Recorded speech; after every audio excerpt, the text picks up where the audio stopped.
everyone. This is the first ever podcast by the Pocono Expocast, sponsored by my longtime friend, cohort. I was blessed to know him back in 2014, was it, Gino? 13, 14, when I did one of your 14, first... by 14. by 14, I think we first met. 14. Wow, time goes quick. Here we are in 2020. Yeah. I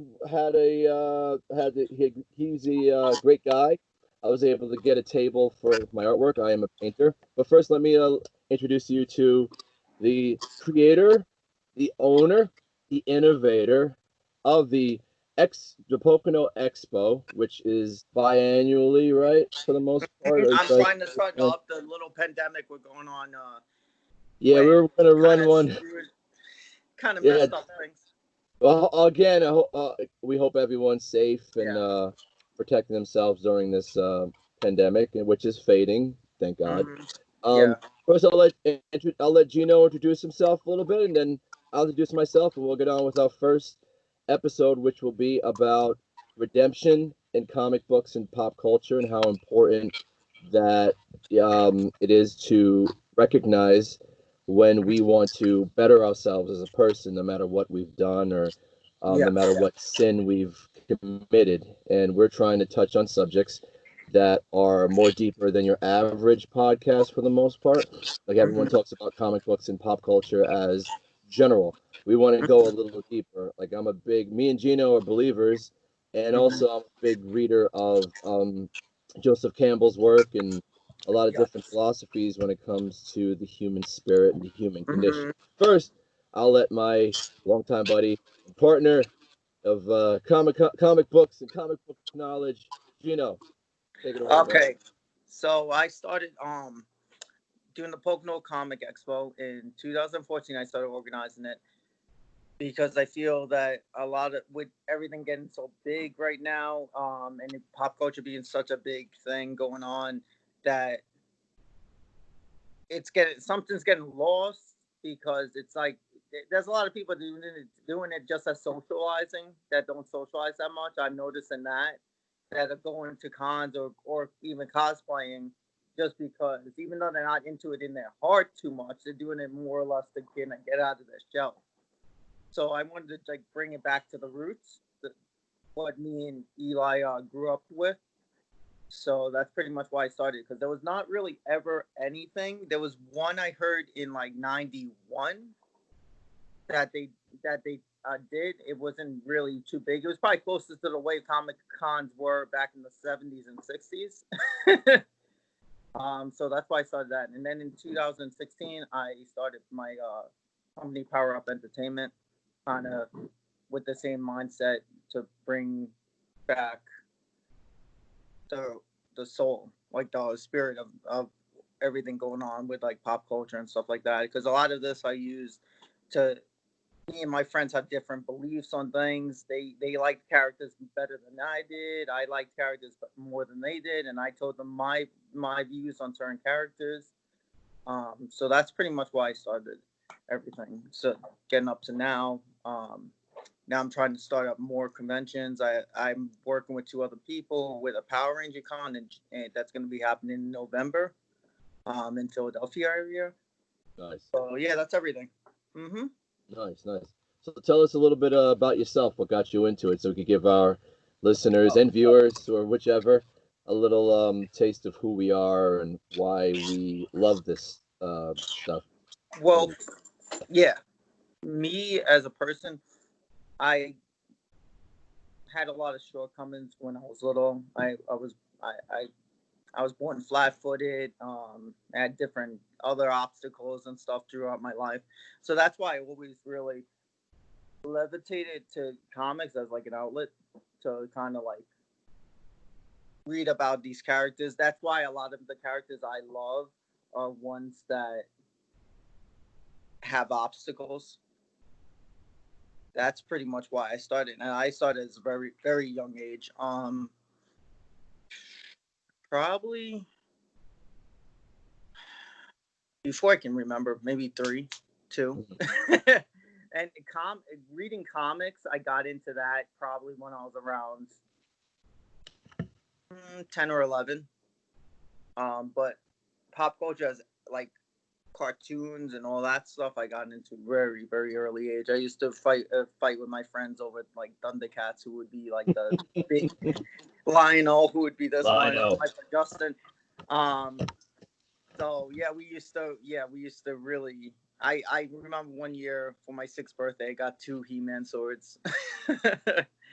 Nice. So yeah, that's pretty much my story. But yeah. Awesome. Mm-hmm. Well, I won't hold you guys for 2 hours. I'll give you this short and sweet. Mm-hmm. My name's Eli, with Art of Eli. I'm also a firefighter for Jersey City and an art teacher for different parts of Jersey, from Hoboken even to PA. Me and Gino have worked together to help and inspire children.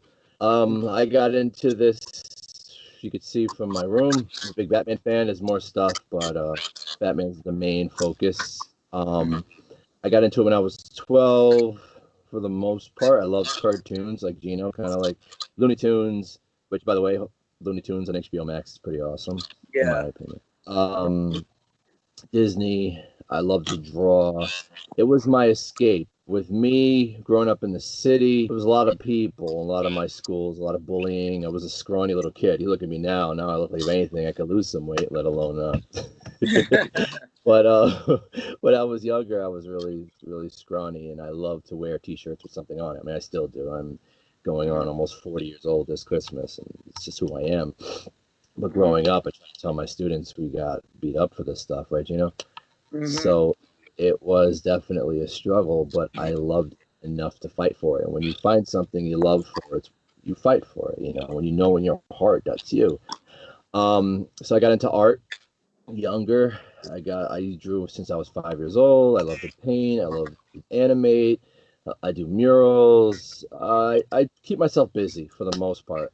And by the time I reached high school, I was a bigger guy, so most people just talked behind my back. We'll go over that. We'll go over all those like secret origin stories another. Yeah, and that's the other thing we have in common, that we both are artists. That's the other. Yes. Yeah.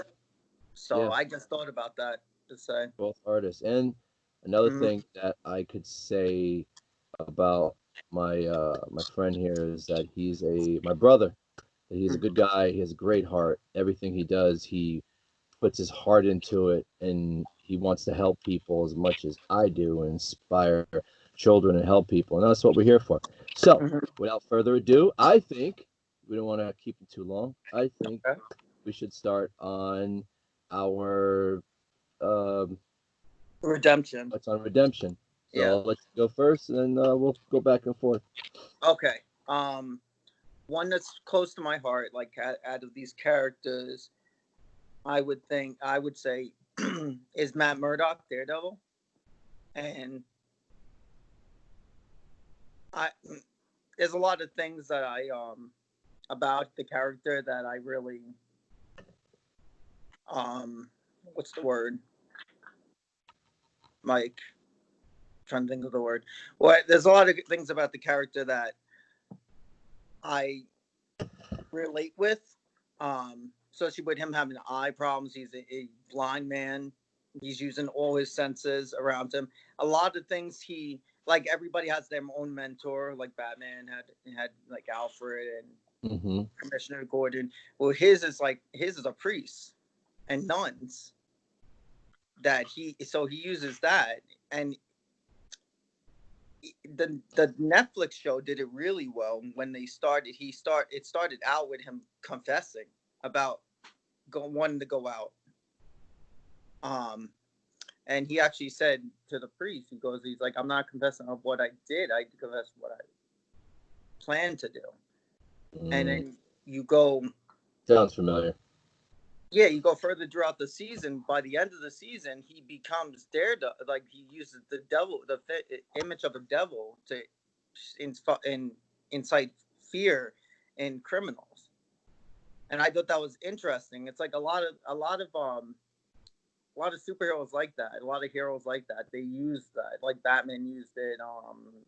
Arrow used it to kind of use what they're afraid of to entice fear. So, and the other thing that I thought was really interesting coming down to redemption is that they believe the city can be saved, as no matter how bad it is, it can be saved, and that's why they don't kill. They think that everybody has a chance at redemption. So that's pretty much how I view on the subject. What's your personal?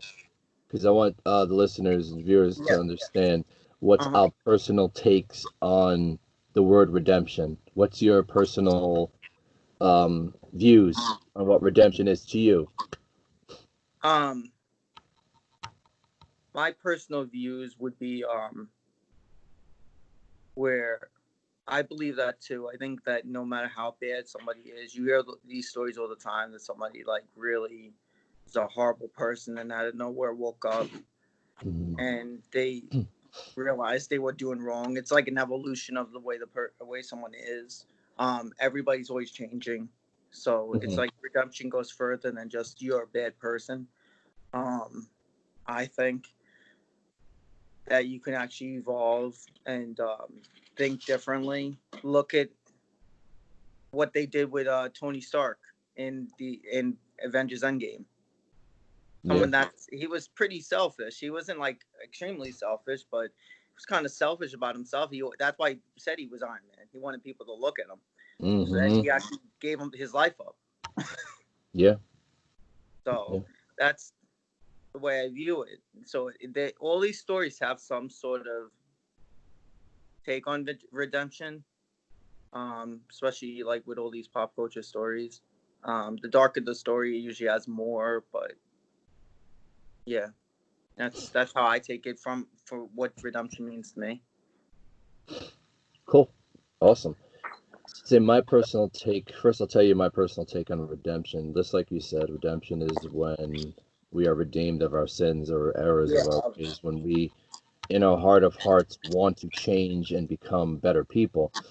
Because me and Gino believe we're believers in God, and when pretty much redemption means that when Jesus died for our sins, we were redeemed of all wrongdoing. So it's a pretty deep. It took me a while to really understand redemption. I think I was more on the Frank Castle side most of my youth, but in some ways I still am. We'll go into that another podcast. That's like the one side of it. He's like redemption is a crock. That's how Frank Castle thinks. We'll go into that another time. I don't want to scare anybody away, but for my own life, being who I am, maybe one we'll go more into each other. Another thing we want to do is podcast is let you guys really know almost like all the top people. Got who there and who was the people that came all the time. But anyway, so redemption is really important, and it's we've all done it. I'm sure we've all been there. So going to I would say my top character about redemption, even though technically it's not his fault, and being a counselor, I'm also a counselor.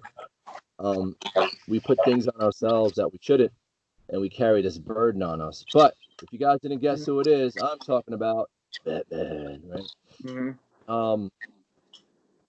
Batman's one of my favorites because I think in a way he is, don't kill me now, he's a kind of a morality tale in a lot of ways, a very humanistic view on how if we, like Batman wants redemption, but in my opinion, he's trying, but deep in his heart, everything he's trying to redeem is on the outside. You know, I got a car, I'm helping people. I mean, Batman took in, even though, he took him to his war, but he took in different kids to help him, different people that wanted to help. His family is vast. We'll go into the Bat family another day. I don't want to get too much into details of that. But he's trying to redeem for the loss of his parents because he felt as a 10-year-old it was his fault. And as opposed to him really looking inward, there are times when in some writings, like I like it all. I mean, maybe minus one or two different interpretations of Batman. I watch the cartoons, I read the comics, I have comic boxes here that's like stacked to the walls of Batman, the 70s to now. And I love to read it. I love different takes on it. But as a character, trying to be redeemed. And in a way, I believe he hasn't gotten there yet in a lot of different incarnations. Like recently in the new Batman comics, he got close to Catwoman and they got married and they had kids, a kid coming up. But it's like he is trying. And honestly, though, if you look at the bigger picture of humanity, that's all we're all trying to do. Yeah. We're just all try to be redeemed for past errors, for past thoughts. No one's perfect. Well, I say this, I tell my students this, we're all beautifully made and perfectly flawed. That's one of my trademark sayings. And no worries, you can use it. It's not trademark. You won't get sued. But you know, it's how I take how we are all just trying to figure out who we are as a person. And comic books, in a way, when I was little, because like Gino was saying before, I was like our escape, but it was our peace place. It was our peaceful place. It was a place where we could learn about how characters redeem themselves. Like he was saying about the Marvel Universe, like Tony Stark was we're keeping it PG-13, right, Gino? Yeah. He was kind of a scumbag. The first 5 minutes of the movie, it's all about him. They really played it off good. It was all about what he liked. It was all about what he thought was cool. He thought he had a god complex. And then we find out it's from his insecurities of his childhood, which makes sense. Obviously, that's a lot of time people are like that. It's always a connection. The human story is one big circle. Yeah. Comic books actually helped us learn that circle at an earlier age. But like so and like Gino was saying, Tony at the end sacrificed himself. But when Tony, I think, started realizing that he needed to redeem for past sins, was when in the cave, the gentleman helped him create the suit to escape, and the poor guy died. Yeah. And that scene where he's thanking him, I bet you that was probably the first time Tony ever thanked somebody. That was the first time where Tony was like, wow, I need to be better. Did the next, like you said, he was like, hey, I'm Iron Man. Was that a big, in a way, him being Iron Man was a redemption part, but that was the outside. That's like going back to Batman. With Batman, he does a lot of outside, so it's the inside. So when Tony did that, that was him redeeming inward and raising his daughter and all that stuff. Kids change you in a lot of ways. I'm blessed to have a 17-year-old in my life who was raised as my daughter. That's my Batgirl. That's my inspiration, love of my life, my Roxy. It does change you for the better if you're really. Children redeem us all the time if we're willing. I rambled. What? Who's the other character you would say falls in the redemption category? It's the show Arrow is so much different than Oliver Queen in the comics and everything like that. I think they tried to make a darker take on Green Arrow storyline, and I think he uses the aspect of the could in the show because he almost died with his dad. So I think that was his take on what feared him, and he vowed to his dad that because he found out from his dad before his dad died that their family was built, their fortune was built on suffering of others and like lies and stuff. So he vows to his dad that he will like avenge, like he will make it better, like he will avenge the people that were in harm's way. So when he in the first episode, when he becomes like he could become the hooded archer, like the arrow. He doesn't become Green Arrow to like what, season 4. So that's how I take that, and it's the same. He does the same thing that like Daredevil does. This is my city. I'm gonna protect it. I'm gonna make it better.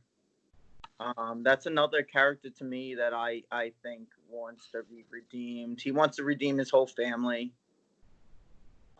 He wants the legacy of his father to make it better. So that's why he becomes that type of character, which he's like a hooded figure in in the and the fact that he uses the bow and arrow, because he used the bow and arrow when he was on the islands. Mm-hmm. So he kind of takes everything he did throughout those 7 years to become this character.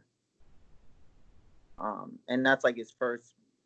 And he was the same thing as Tony Stark. He was a playboy, and he was like same thing almost like with Bruce Wayne before he became Batman. In some incarnations, sometimes they make it like Batman when he was young. Yeah, but, he was like a playboy. He didn't really care about anything. He cheated on his in the show Arrow. He cheats on his girlfriend with her sister. Whoa. Yeah. Yikes. Yeah. So that's one character I've seen that really wants to be redeemed from past sins. Yeah. Nice. Mm-hmm. Another character. I mean, we talked about Batman. What's another character you think of when it comes to redemption? Here's a funny story. This is a whole podcast for another day. So when I used to watch X-Men in the 90s, the old, great theme song, great animation. Yeah. They even used it for the movies. They kind of tried to take a lot from the original. They used it was really close. Yeah, you're kind of right. You know what? I didn't notice that. Wow. But wow, I gotta check it. I gotta look into that. Look at it. But I would say, so when I watched the cartoon, I used to, I know people would be like, "What?" Cyclops was one of my favorite characters because I won't go into this, a whole nother story for another day. But we have a lot of stories, so hope you guys are willing to listen to 1,000 podcasts. I I definitely gravitated more towards the older brother. Another thing about myself is I am the oldest of 3 younger brothers. Younger meaning now everyone's in their 30s. The youngest is married. Love you, Matt. But I was also a Daredevil fan. You know, my brother Matthew loves Daredevil now, and his name's Matthew. So what are the odds? That's funny. But we I'm a big Ninja Turtle fan too. So there's 4 of us. But anyway, going back, we grew up watching a lot of the old cartoons, and Wolverine and the X-Men was one of my least favorites at the time. I thought he was a bully. He was everything that I felt that was wrong with the world at the time, because I was in not even high school, elementary. I was like 12, dealing with people that thought they were hot, you know what. But what's funny is later on when Origin, I know a lot of people don't like the story Secret Origin. I mean, no, Secret Origin. It kind of humanized Wolverine. It kind of got to see his childhood and him growing up, and that was it. We'll go into that another day. But the thing about that character, the more I got into him, the more I started to realize, wow, he's very human. Obviously, people that usually push other people around, they have a lot of hurt. The bully mentality is something that happened to me, and I reflect that on someone else, because I am protecting myself from you. I am protecting myself from the world. So it's easier for me to put on a persona of I hate you than I love you. So with Wolverine in the beginning, I learned that because of his hurts and his past and his loss and the way he was abused and the way he was mistreated, like the movies didn't touch on it like they should have. Maybe one day we'll see it. They did good. Nothing against my man Hugh. And like I said, another thing about our podcast is all opinions are valid. You know, we should put that in the beginning of our. I put it in the mission statement. We want where the way Gino grew up was when we'd be in a setting, people would see the characters differently, and there was nothing wrong with that. People like certain movies. I may not like that movie, but there's nothing wrong with that. So that's another thing that we're going to try to incorporate with our podcast here. But anyway, going back. Sorry, I'm like my mom. I go on tangents. So we'll see if anybody's left listening. Oh my God, he's the guy with the big mouth. It's funny I said that with Wolverine, just to interrupt you real quick. Because it's a show, I like the gray area when it comes to that stuff you don't know, the untold kind of truths. Yes. Cobra Kai, which is like the continuation of Karate Kid. I know you don't know too much about Karate Kid. You said you've seen it maybe once. A handful. Well, Revoke my fanboy card. Yeah, it's not like I'm a crazy Karate Kid fan, but I respect the story so much because it's done so well. Like in Cobra Kai, you find out the reason why he was kind of a bully and kind of a jerk is because he was bullied by his stepfather and he was bullied by his sensei. And so I kind of took out this frustration. It wasn't like he was like this rich kid that just didn't care. It wasn't like he was trying to be like a Tony Stark type of character or something. He just and then even in Cobra Kai, he goes to Daniel. He's like, I want my Cobra Kai to be better. But Daniel, because of things that happen, he's like almost can't believe it. He's like, oh, I knew you wouldn't change. And then one of the best lines I think in the show, one of the best lines in the show, he says, because in Cobra Kai they go, strike first, strike hard, no mercy. So yeah. So Daniel tells when he goes to the school after he finds out that Cobra Kai destroyed his dojo, he goes to school. He goes into the Johnny's dojo and he's like telling all the kids, "Oh, you can come to. You have always a place at my dojo and everything." And Johnny's like, "What? You poaching my students?" And he goes, "What are you gonna do?" And he goes, I'm not gonna hit first." And meanwhile, it's the kind of the moral. That's like Cobra Kai. It's strike first. So that's why I'm really. You find out like the gray areas between different characters in that show, and they really do a good job at underlying them. It's like so like you said with Wolverine, he definitely had a lot to make up for because of his hurt, because of his pain. He was used to a point where he probably murdered innocent people in war situations or mercenary. He didn't know any better at the time. Hurt begets hurt. So time he got to the X-Men, like Gino said, there's a whole, like, we could go a whole podcast on the Wolverine one day. Our personal takes on it, the human side of that character. But by the time he got with the X-Men and he started learning about himself, in the beginning he's pushing everybody around, trying to take Jean from Cyclops, flirting with Storm, jumping into situations, and kind of also too, it was like a suicidal type of way too, even though technically he can't die. But at the same time, there's an underlining of somebody who jumps to situations, But anyway, the more we get to know the character, the more he grows with us, and the more he starts learning more compassion for himself. There was one episode of X-Men, my favorite was the Nightcrawler episode. That one, I liked it when I was a kid, and I wasn't too much of a believer then at all. Even though my dad and mom were pastors. Nightcrawler because the whole monk, and he was like really. He had so much like beliefs. Yeah, and the belief was forgiveness. And Nightcrawler was telling Wolverine he has to forgive himself. Because God already forgave him. And to a point where Wolverine, like I was once upon a time, now it resonates to me even more. I ain't gonna lie to you, when I saw Nightcrawler when I was a kid, I liked him because of the old video game, the 4 or 6 player video game at the arcades. He was awesome. Jump back and forth. Pew, pew, pew.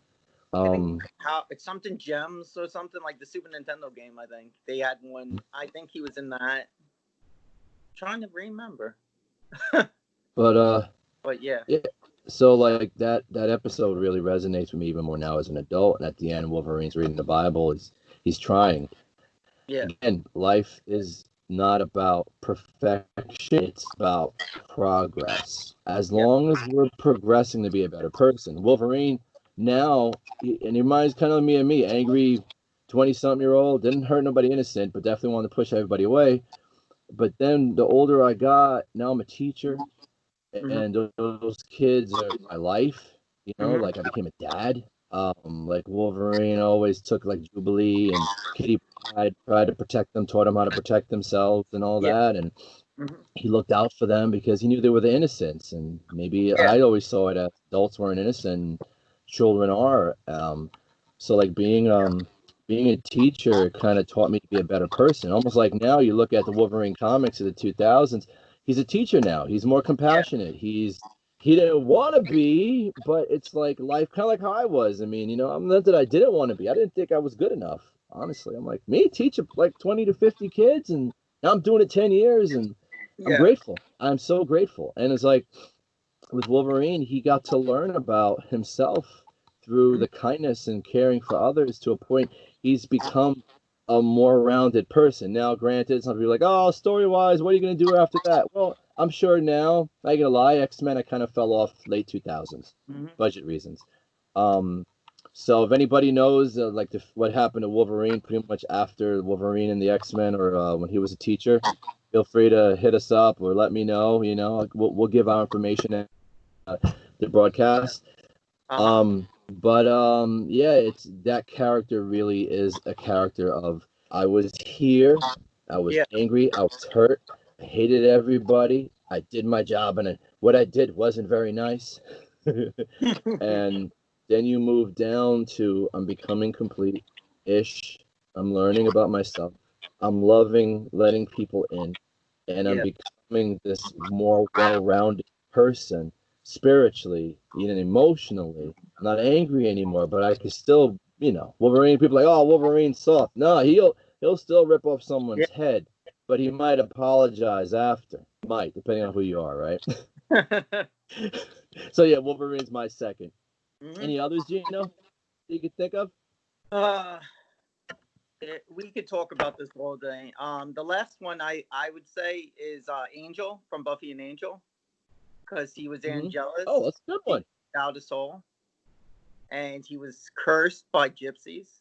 Yes, doing all these unspeakable, bad, horrible things, and then he was granted a soul not as a gift, as a curse, because of doing bad things. So it was, and then he falls in love with a Slayer, which is supposed to like kill him. Wow. So Angel's another one. If we're talking about redemption, he's probably in the top 5. Because he spends his whole entire life trying to be redeemed. And it's funny because in the Buffy comic, Buffy and Angel, Spike is like number 2. Spike is like the other vampire that's up there with him. And Spike does the opposite. He fights to get his soul back. Yeah, because of the love of Buffy, right? Oh. Because he fell in love with Buffy. That's a whole nother. You know what? We got to put that on our list for future episodes. Buffy has a dear place in my heart. Yeah, Yeah, Buffy has a strong place in my heart.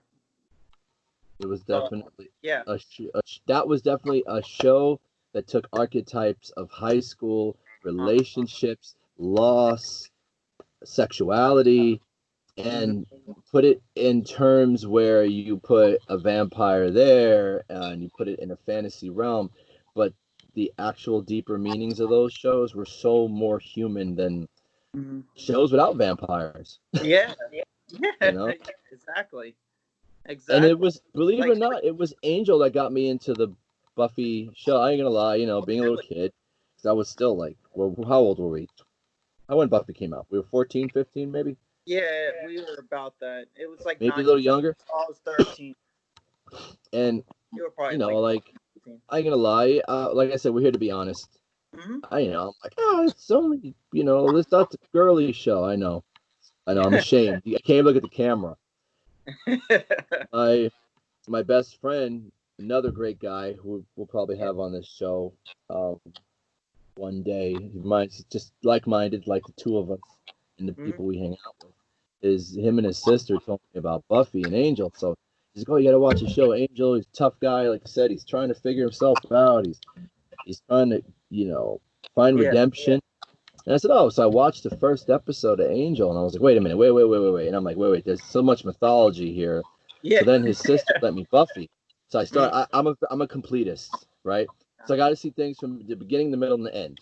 You tell me to read you tell me to watch a part 3 or something that is the best. I'd be like, no. I want to see the beginning. So I watched Buffy, and I ended up loving it. Oh my gosh, like it was so good. It was funny. The Scooby Gang. I'm a big Scooby Doo fan. But like like Angel definitely resonated with me too for that same reason. He never felt good enough. Yeah. And that's the thing too. Redemption tells us, and the Lord tells us, we are all good enough to find peace. We are all worth it.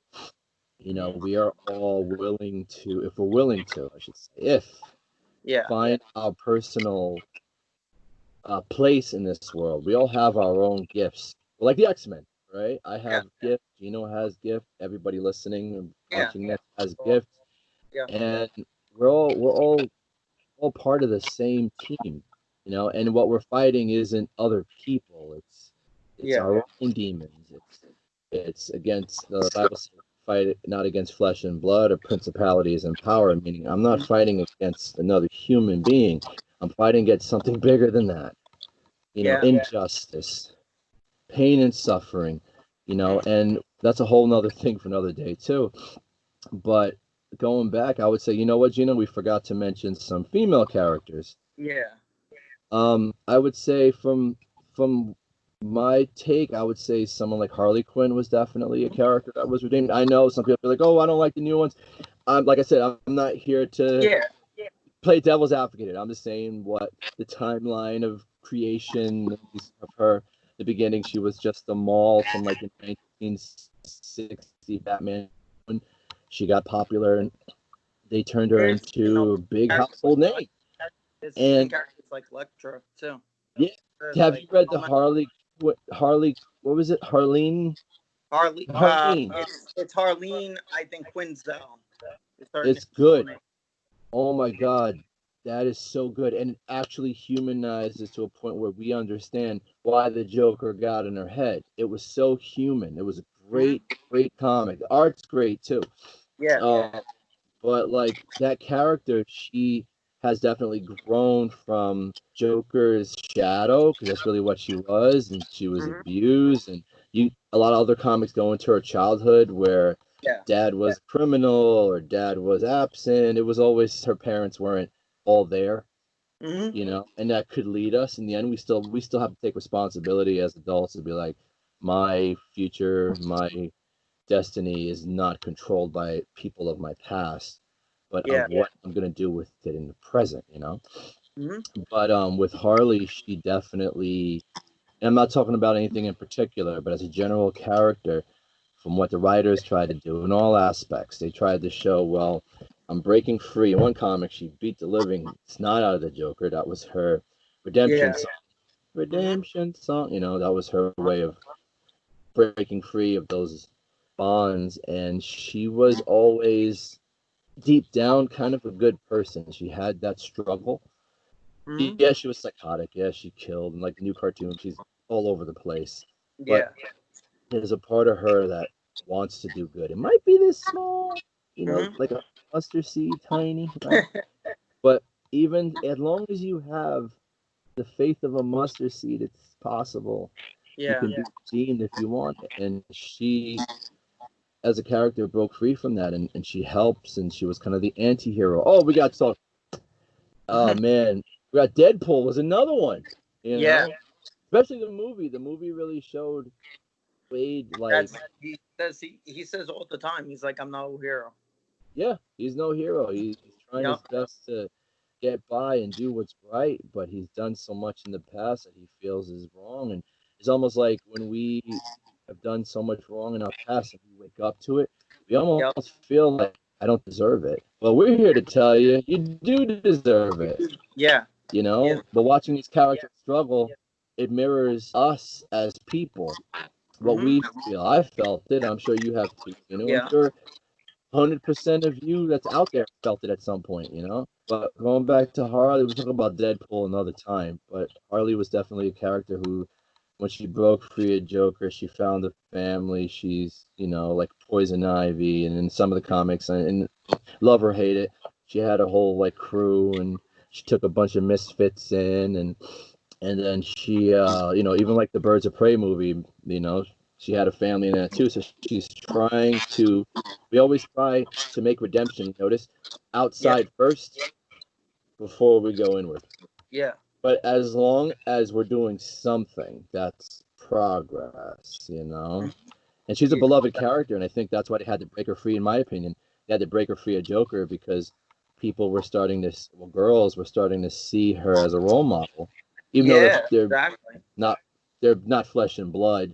But I get it. I get it. We'll go into our origins another day a little deeper about who, if you guys want. If not, you'd be like, I don't want to hear about your life. But Gamora's another one, another female character who was taken from her place of origin and used and used to kill. Exactly. And she broke free too from that abusive relationship, and now she wants to get rid of the person who abused her. I mean, that speaks volumes too. And her redemption is I gotta make up for everything that I've known. It's almost like when you're brainwashed, it's like, well, she only knew this to hurt, to maim, to kill. That was all she grew up. She was taken as a child, right? Yeah. So she got older and she found herself. She realized, wait a minute. I always say I have philosophy, Gino, right? I believe we all have. I think Darkwing Duck said our little hero. Yeah. But I think we have the little person in us, and I say it's the voice of God, honestly, that tells us, even if it's a whisper. Like right now, I am burning down this place, right? Obviously, it's not as my home, but this is an example. But there's a part of me that's telling me, don't do it. It might be a whisper, don't do it, you know? And it's like, I think for the most part, as human beings, I might be wrong, but as human beings, we all have that little voice that tells us, exactly, you're worth it. You can do it. You can be redeemed, you know? Any other female characters you can think of? Well,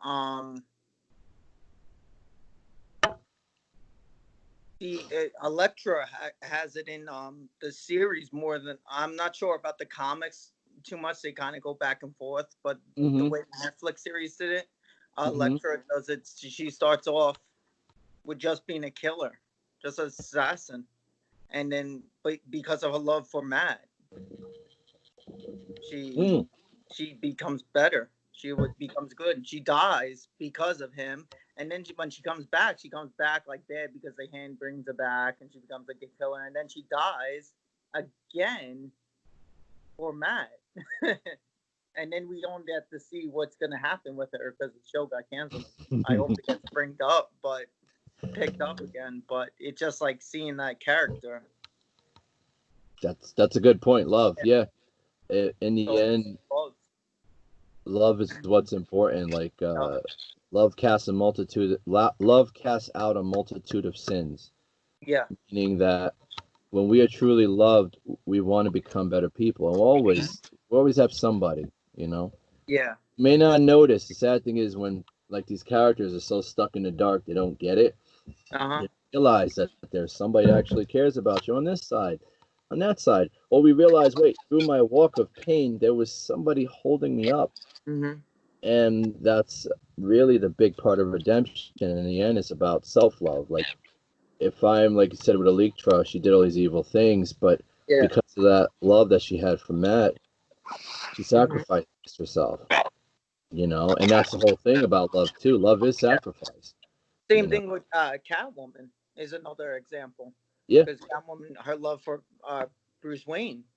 Yeah. It made her like want to be a hero at one point in like Batman the Hush movie. She's actually fighting alongside him. Yeah, they're together in the comics. They're a couple. Together in the comics.